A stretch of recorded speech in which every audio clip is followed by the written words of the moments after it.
Today's hearing is an important opportunity for this committee to discuss the administration's 2023 budget request and to hear directly from the Secretary of Homeland Security on how the department plans to use those resources to address serious threats facing our nation. As lawmakers, we must carefully examine these proposals and how they will impact the department's critical missions to ensure the safety and security of every American. This year, President Biden's budget proposal includes investments that will be essential for tackling the most serious issues facing our nation, including persistent cyber attacks that disrupt the lives and livelihoods all across the country. And I have appreciated the administration's vigilance and work to prevent additional breaches.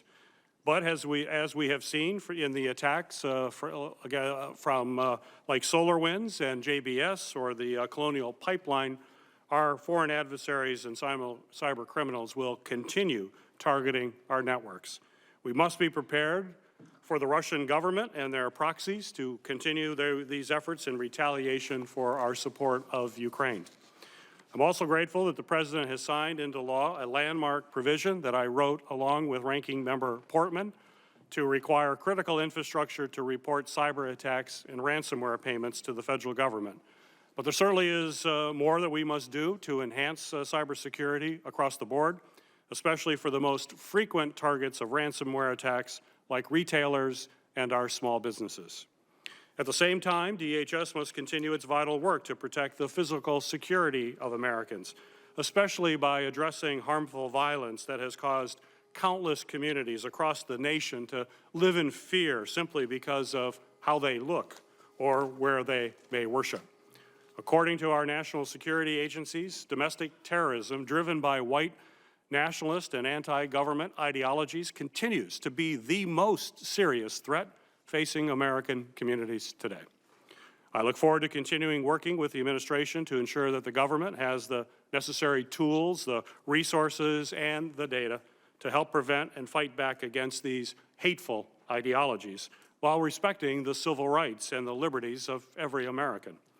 As the department tackles this significant issue, we also must work to ensure secure and efficient travel and trade at both our northern as well as our southern borders. And while I'm pleased the President's budget proposal includes funding for the Gordie Howe Bridge, I'll continue working to secure additional resources for the Blue Water Bridge and other ports of entry across Michigan so that my state can continue serving as a vital hub for international commerce. Today's hearing will also provide an opportunity to discuss the serious challenges we face at the southern border.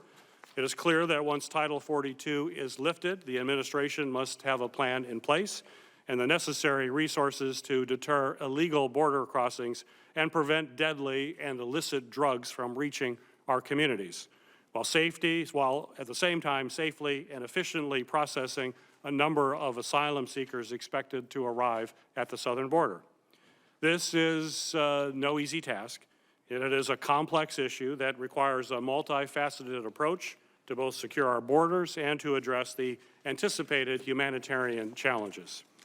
I look forward to hearing additional details today on how the administration intends to address this policy change, and the committee will have another opportunity to hear from senior administration officials on this issue tomorrow morning. And finally, this committee must also ensure that DHS is tackling long-term threats to the American people.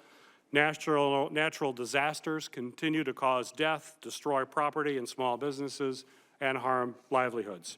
Congress and the administration must work together to provide investments in resiliency efforts that will save taxpayer dollars in the long run, such as the loan program created by my STORM Act. Today's hearing provides a vital opportunity for the committee to examine how we can all work together to protect all Americans. And I hope today's hearing will reflect the seriousness of the issues facing the department as well as the nation. Once again, Secretary Mayorkas, thank you for being here. I think we all look forward to this discussion. You're always welcome before our committee, so it's great to see you.